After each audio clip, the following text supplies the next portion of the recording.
You go through all types of different emotions. I remember the first month, you really just feel sorry for yourself. I mean, you kind of sit back and say, well, you know, why this happened? Is it ever going to be the same? You definitely sit back and you say at one time, you know, because when you first have surgery, the knee's pretty stiff, and in the back of your mind, you say, well, you know, I wonder if you're able to still have a quick start or be able to turn quick. Will it be the same? And it's no fun. I'll tell you one thing, it teaches you a lot. It teaches you the appreciation of this game and how much you love it, reconfirms how much you want to play, and it teaches you patience.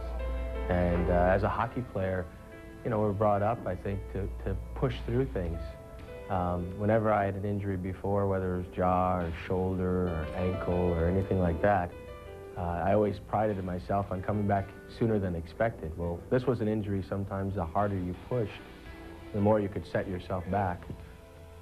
Basically, I had some chronic swelling, and I was pushing through that chronic swelling, which in essence was setting me back further, and realizing that was very frustrating. I look back at the experience, and it's taught me a lot as a person and as a player. You learn from these things. I had an opportunity to spend a lot of quality time with my family, my two daughters, my wife, and we're expecting another child in May. I got involved in the Buffalo community, which, you know, I got very much involved with United Way and Children's Hospital, so it really made my knee kind of trivial. When you look at some of these kids that are fighting every day and talk about courage, this was really nothing in the big picture, that this was a knee injury that was going to heal, but some of these kids were fighting for their lives. You know, as athletes, you're fortunate that you can play at this level as a professional. But when it's taken away, unfortunately, you know, we're always, our identity is sometimes based on what we do and not who you are sometimes. And it really helps you sit back and focus and take a look around you. I've been fortunate. I played 11 full seasons in my 12th year in the league, and it's gone by fast.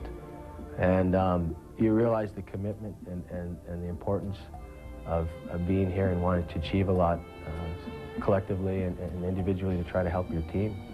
And obviously, we're all committed, and we feel with our chemistry and our team, we've got a chance to contend, and that's something that's exciting to get excited about.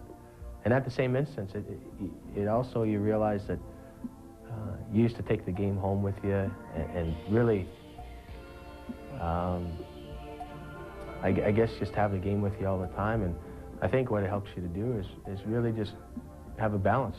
Realize how important your family is and spend the time. And when you're home, not only physically, but mentally. The greatest feeling was to come back and feel good, have no soreness in the knee, and be able to contribute and see the team win. You know, that was something you worked very hard for, and you dreamed of getting back in that first game and seeing things go well. And so I was fortunate that everything went well.